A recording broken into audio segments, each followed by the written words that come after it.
Ladies and gentlemen, please take your seats and silence your cell phones. The program will begin shortly.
Ladies and gentlemen, please take your seats and silence your cell phones. The program will begin shortly.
Ladies and gentlemen, please take your seats and silence your cell phones. The program will begin shortly.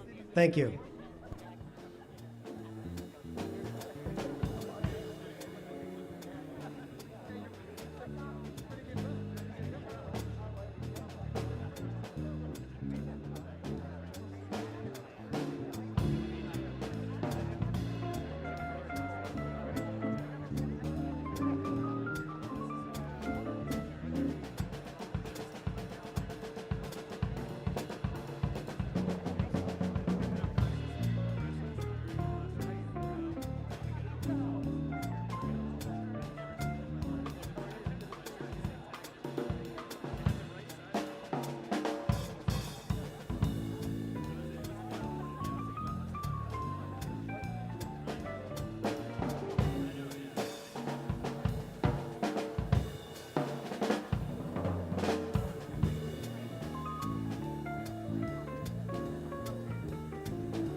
Ladies and gentlemen, please take your seats. The program will begin shortly.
Ladies and gentlemen, the President of the United States, accompanied by the Vice President of the United States, Deputy Attorney General Lisa Monaco, and Mia Tretta.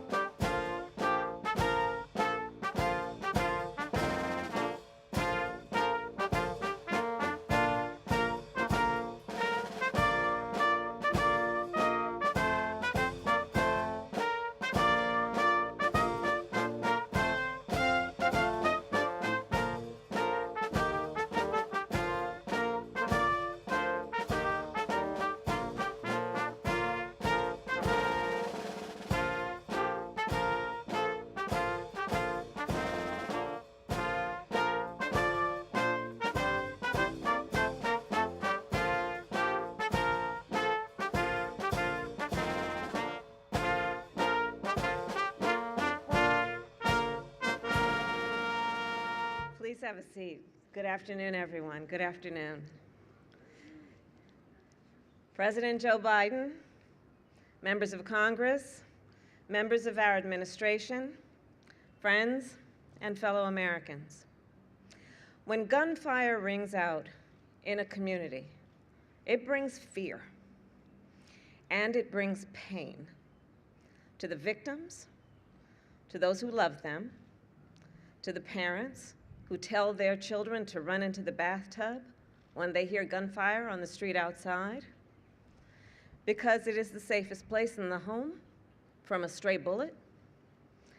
Gun violence brings pain to the entire community, and by extension, to the whole of society. As a prosecutor, I brought many perpetrators of gun violence to justice, but I knew even after a successful prosecution, the hurt and the loss and the fear often still remained. To the survivors of gun violence who are here with us today, and to the friends and family members of those we have lost, I thank you for your incredible determination in the face of so much pain. And it is a deep honor to stand with you today. As we know all too well, our nation continues to be plagued by an epidemic of gun violence.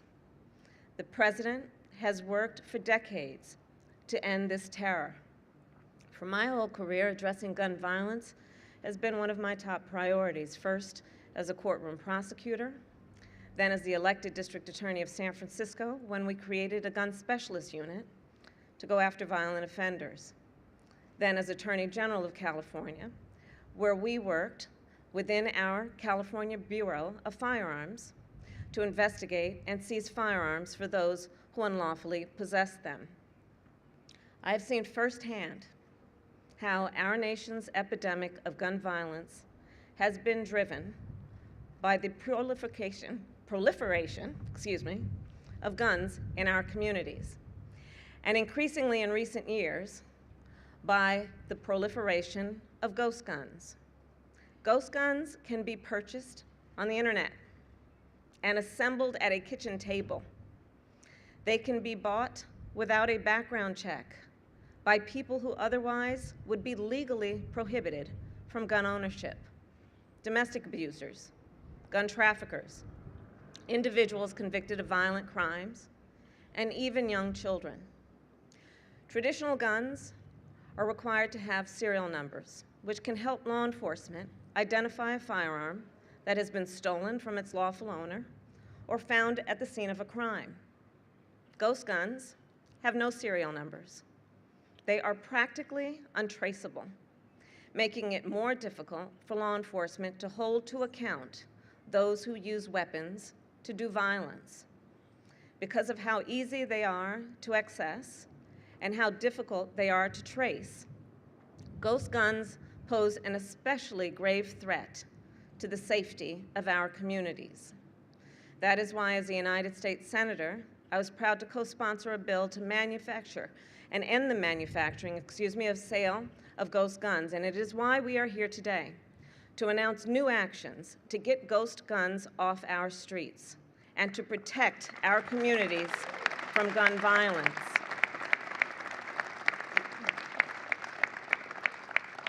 The Department of Justice plays a critical role in addressing gun violence in our communities, and the actions we are taking today would not be possible without their partnership. So I'm proud to now welcome a leader who has spearheaded much of the department's work on this important issue, Deputy Attorney General Lisa Monaco.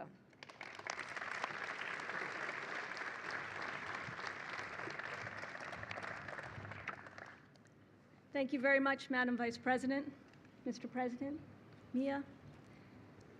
There is no higher priority for the Department of Justice than keeping the American people safe. That is why every day we work with our community and law enforcement partners to combat violent crime through prevention and through prosecutions. Too often, though, murders and other serious crimes are committed with guns. Each victim of gun violence is someone's loved one, a neighbor, a friend.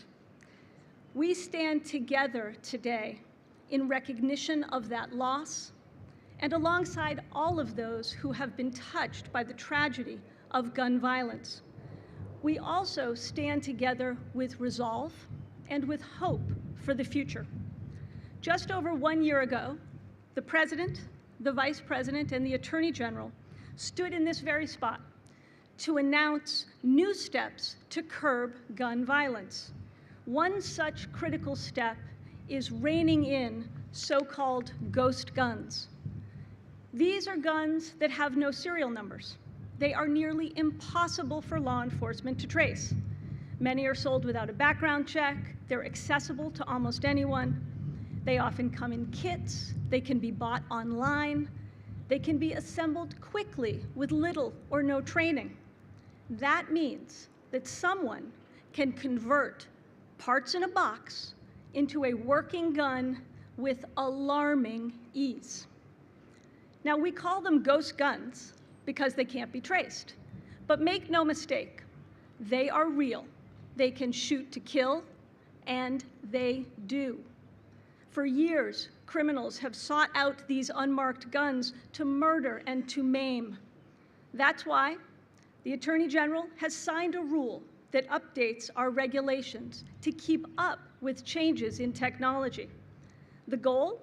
To keep untraceable guns off of the streets, out of the hands of criminals and others who are prohibited by law from possessing a firearm.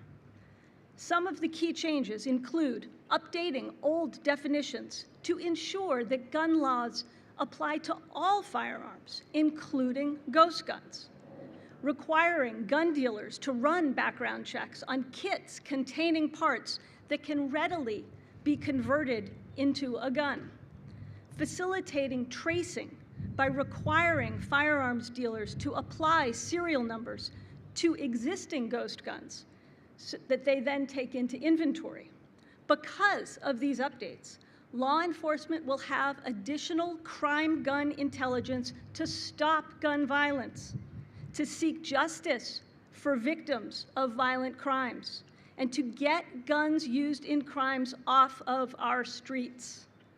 Today's announcement is one of many efforts by the Department of Justice to protect our communities from violent crime and gun violence.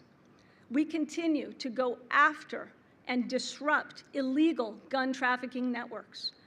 We continue to go after and hold accountable the most violent offenders. And we are working every day with our partners in law enforcement and with community leaders to craft specific strategies to combat violent crime and keep communities safe. We will not stop until we reduce violent crime and save lives. As the Attorney General has said, the department will continue to apply every single tool at our disposal to fulfill that obligation. And now it is my great honor to introduce Mia Tretta, an inspiring young woman whose story illustrates why we're here today and why these actions are so important. Thank you.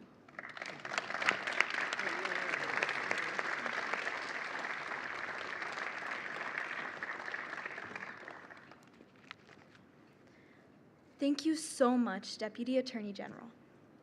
Good afternoon. As she said, my name is Mia Tretta, and it's an honor to be here today.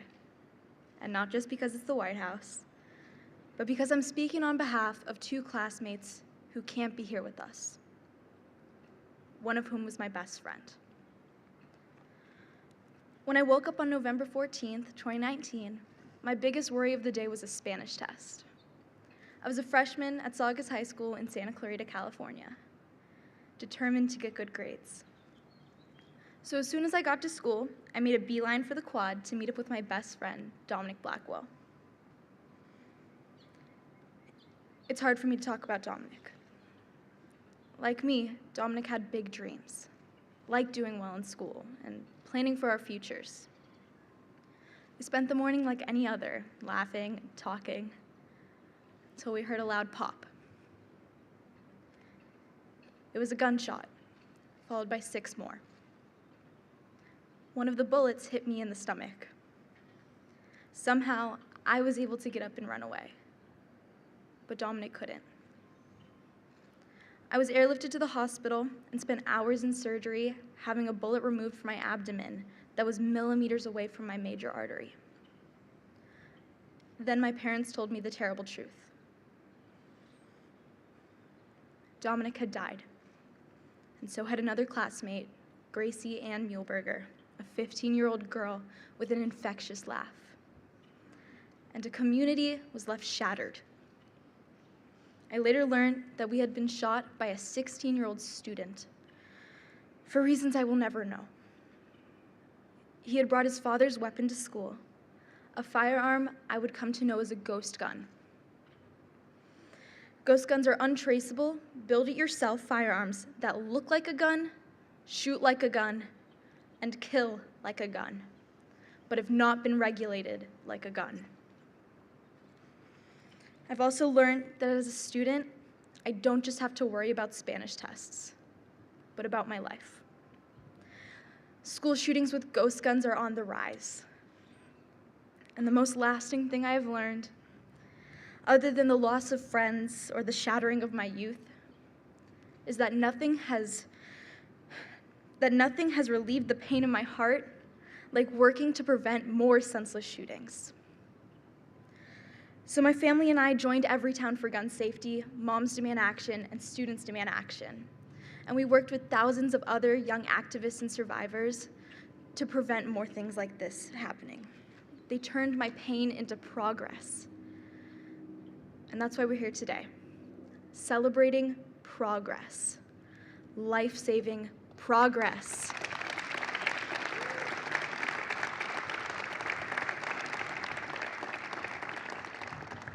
Because now, finally, we have a president who realizes that thoughts and prayers alone are not enough.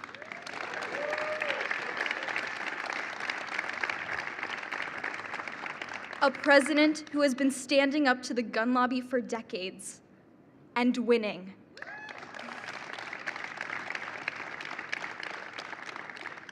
A president who has been standing up for survivors like me and so many others.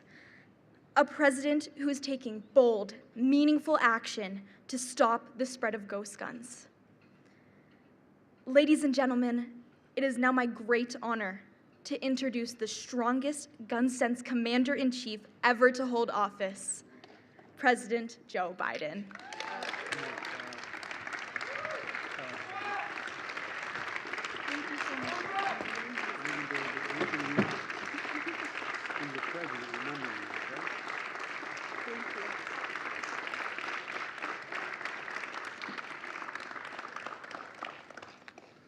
Wow. Thank you, Madam Vice President, Deputy Attorney General Monaco. And Mia, you're an incredible young woman. We spoke for a moment inside the Oval Office, and a lot of people here who have lost someone, and too many here have lost someone, know that no matter what the occasion, how celebratory or not it is, when you have to repeat it, you relive it like it just happened a moment ago. Your poise, your confidence, and your intellect are really impressive, honey. I mean, they really are. And you know, I think most people here can tell you've gone through serious loss, that the best way to deal with it is to find purpose. And you found real purpose. And you are impressive. And thank you for sharing your strength, for helping us remember your friend Dominic Blackwell and Gracie Muehlberger. You know, Dominic and Gracie's parents are with us today. Are you prepared to stand up? If I don't want to embarrass you, but would you stand up?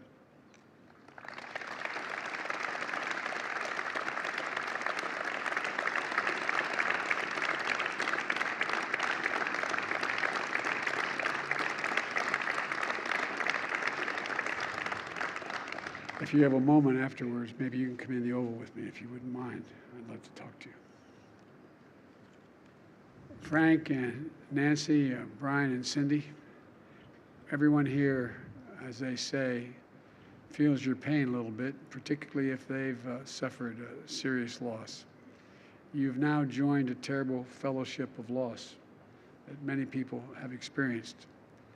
There are too many survivors and advocates here for me to name everyone today, but let me say, the loss in this crowd is incalculable, but so is the strength. So is the strength. I believe our nation will be safer for your bravery, and I really mean that.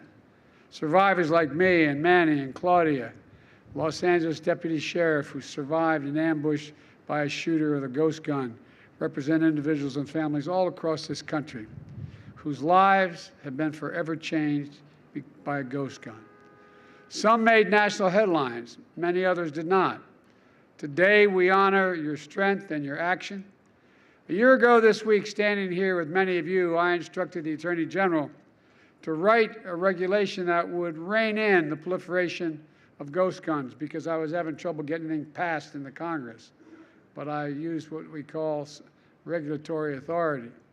A year later, we're here, we keep that promise. The gun lobby tried to tie up the regulators in paperwork for a long, long time.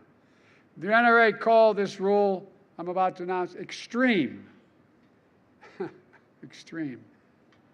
But let me ask you, is it extreme to protect police officers? Extreme to protect our children?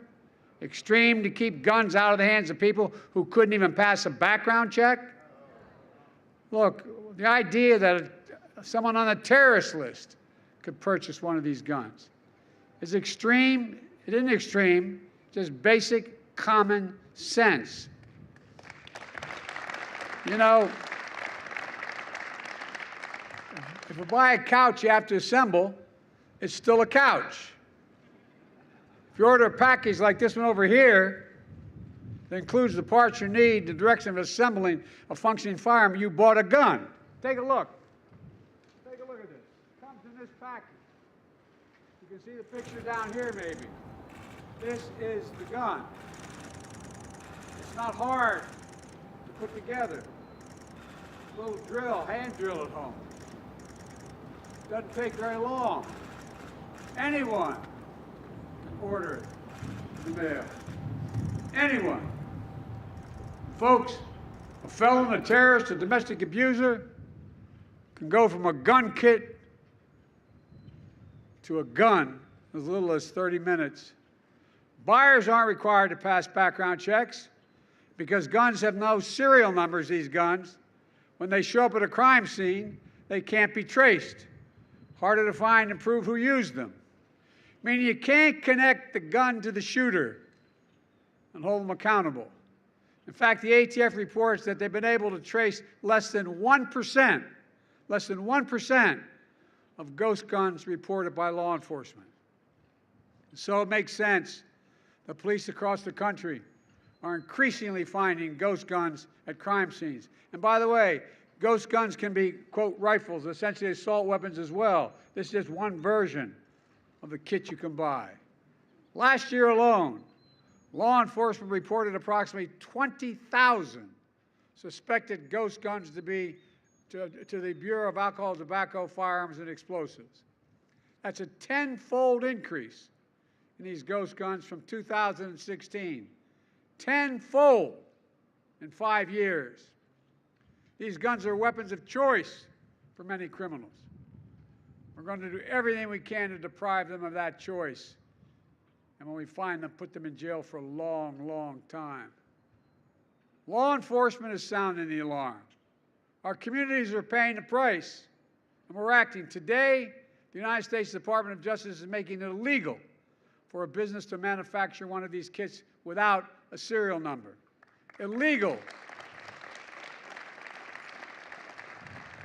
Illegal for a licensed gun dealer to sell them without a background check. And starting today, weapons like the one used in Saugus High School and to ambush deputies that are here with us today are being treated like the deadly firearms they are.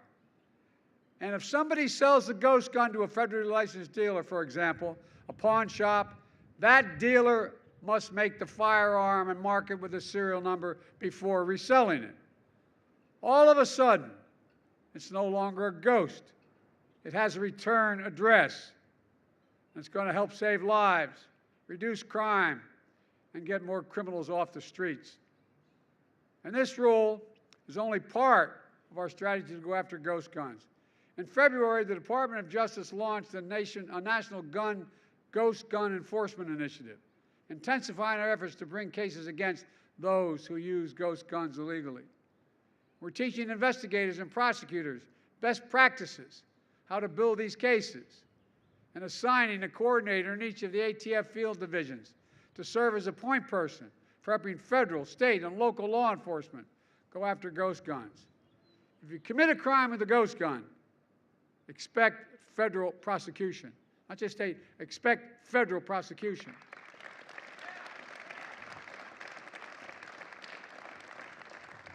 This rule is an important step. It's going to make a difference, I promise you. And there are a lot of other things we know work to reduce gun violence and other violent crimes and save lives.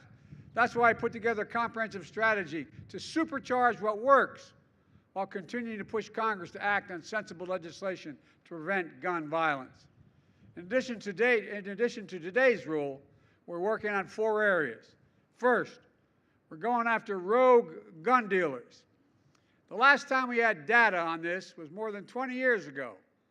5% of gun dealers sold 90% of illegal guns found at crime scenes. 5% sold 90%. These merchants of death are breaking the law for profit, selling guns that are killing innocent people. We're cracking down on these gun dealers and the violent criminals they knowingly arm. Second, we're disrupting illegal gun trafficking. Attorney General Garland has directed all U.S. attorneys to prioritize combating gun trafficking that is moving guns across state lines and city boundaries. The Justice Department is surging prosecutorial resources to help shut down these trafficking corridors, including the one known as the Iron Pipeline that funnels weapons from gun shops in states like Georgia to crime scenes up and down the East Coast. Thirdly, we're funding strategies we know reduce gun crime, community policing, and community violence interruption. Look, I've said it many times.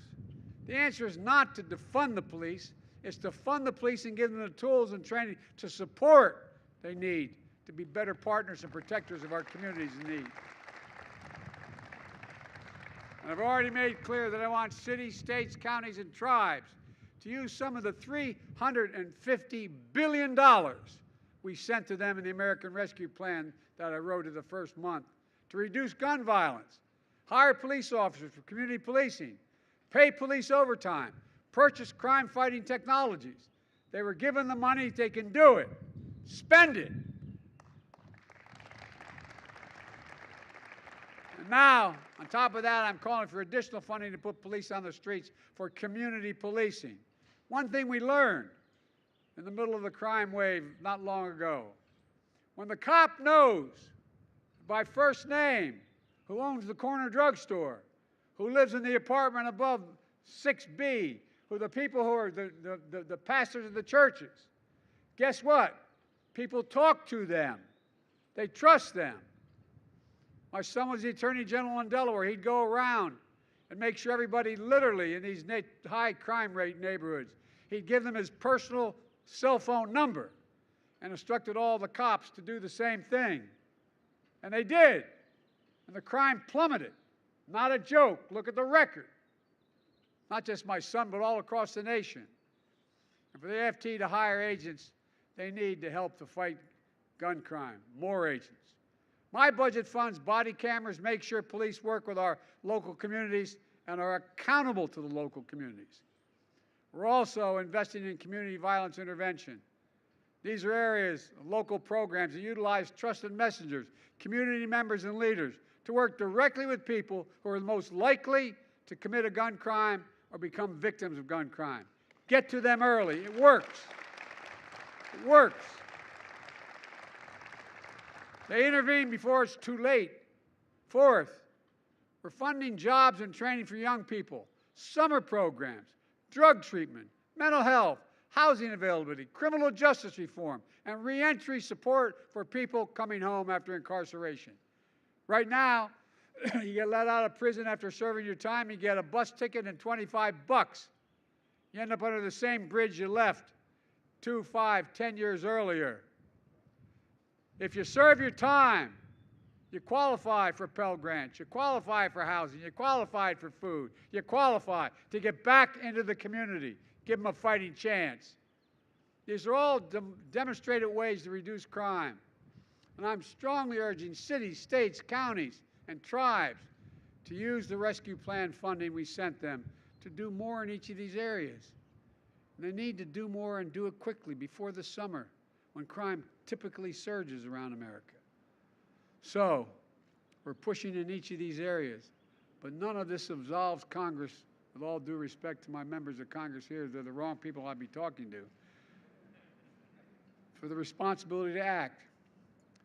We need Congress to pass universal background checks. Universal background checks. And I know it's controversial, but I got it done once. Ban assault weapons and high-capacity magazines.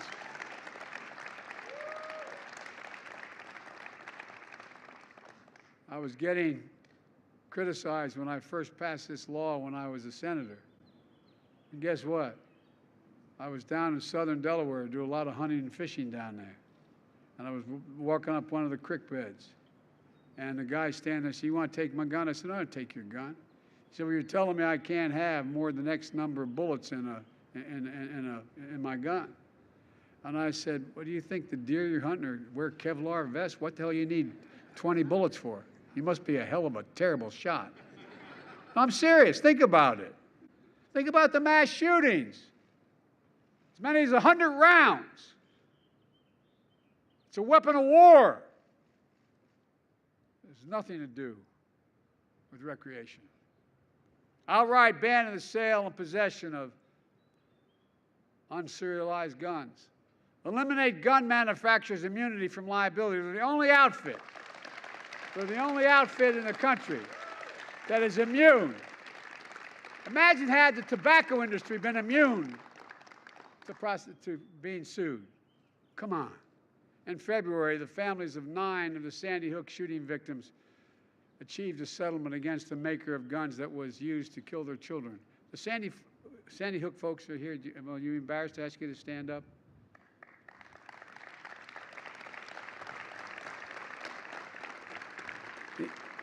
These folks right here did more to keep all this going than anybody. We owe you, man. We owe you. It never goes away, does it? God love you. Look, this is incredibly rare because gun manufacturers have more immunity from liability than any other American industry. So they've never had to take responsibility for the death and destruction their products cause. But as part of this settlement, Remington agreed to release thousands of pages of internal documents. You did that. And here's why it's so important. Remember, It wasn't until we saw the internal documents that we really understood what cigarette manufacturers are doing to our kids and our families. Now, we may begin to see what gun manufacturers are and are not doing when it comes to making and marketing their deadly products. And by the way, it's going to sound bizarre. I support the Second Amendment. You have a right.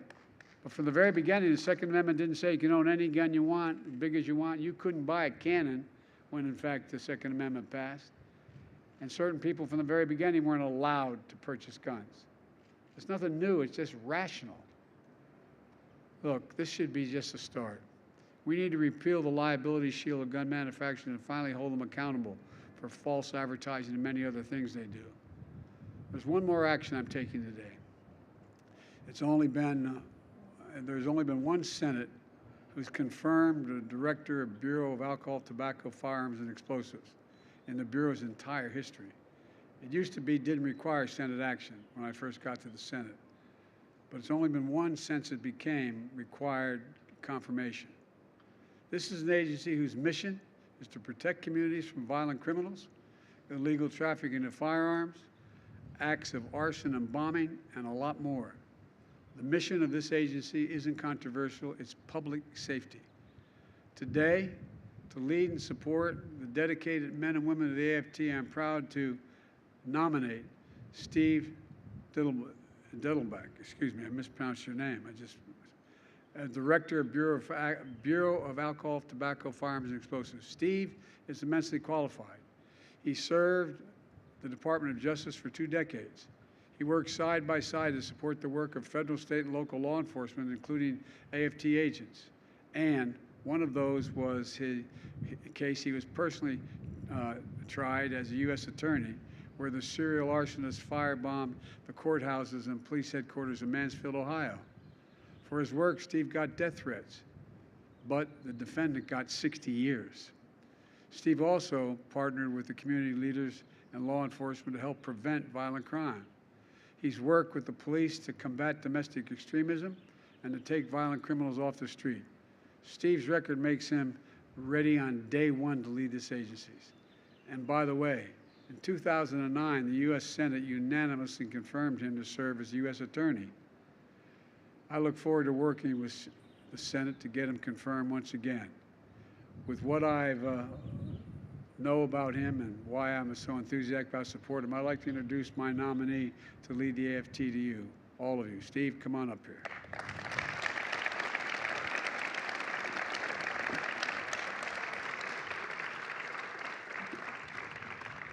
I'll just take this off. Thank you, buddy. I'm just going to stand over here.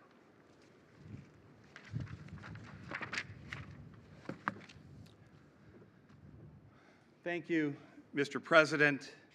Thank you, Vice President Harris, for your leadership in protecting the people of this nation and for placing your trust in me to become the next director of the ATF. Thanks. Thank you also, Deputy Attorney General Monaco, for all that you and Attorney General Garland continue to do at DOJ to make our nation safer. And thank you, Mia, for your incredible inspiration and courage, not just here today, but all over this nation. Thank you. I also want to thank my incredible, supportive, and often patient family who are here, my wonderful wife, Carol, and my children, Allie and David, please.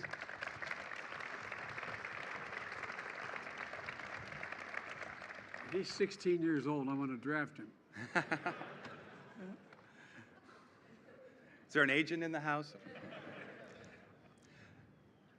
But seriously, most especially today, I want to thank the men and women of the ATF. You know, I started as a career prosecutor back in 1992, and I have spent 3 decades watching and admiring agents and staff at the ATF, along with its federal, state, and local law enforcement partners as they work tirelessly and courageously to protect the American people. I would also say they work in anonymity, but that would not be completely true. Because sadly, one thing I've also seen over the years is that the ATF often does work in anonymity when its agents are out there risking their lives to protect us, only to be thrust into the public eye when it's time for criticism. Law enforcement is a very tough job, and no person and no agency is perfect. But the President is right. The men and women of the ATF and the public that they protect deserve better support from us.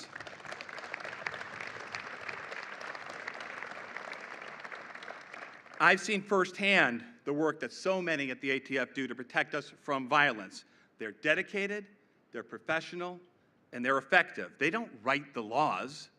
Their mission every day is just to go out and enforce those laws and protect the public from a wide range of threats. When I was U.S. Attorney, our office partnered with the ATF and the Cleveland Police as they doggedly investigated and brought a case involving the deadliest home arson in Cleveland history. Killed 9 people, including 8 kids. I also saw the ATF partner with the FBI and our office, first to find and then to bring to justice a bigot who drove from Indiana to outside Toledo to torch the largest mosque in Ohio.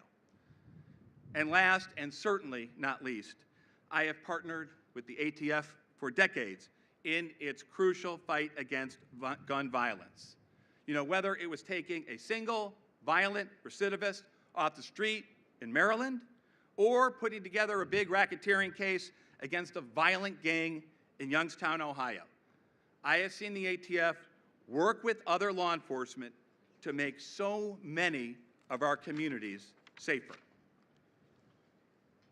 As we emerge from this pandemic, we've got to recognize that many Americans still face fear and isolation, not because of a virus, but because of an epidemic of firearms violence.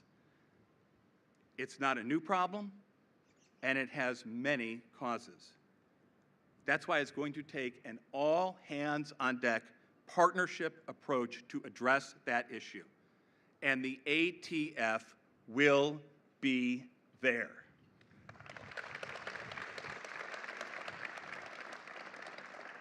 If confirmed, I promise to support the men and the women of the ATF and to do everything in our power to protect the people of this nation every single day.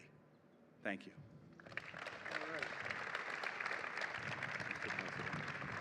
Good job. Thank you, Mr. President. Thank you all for coming. By the way, he was responsible for the weather as well. Thank you, thank you, thank you.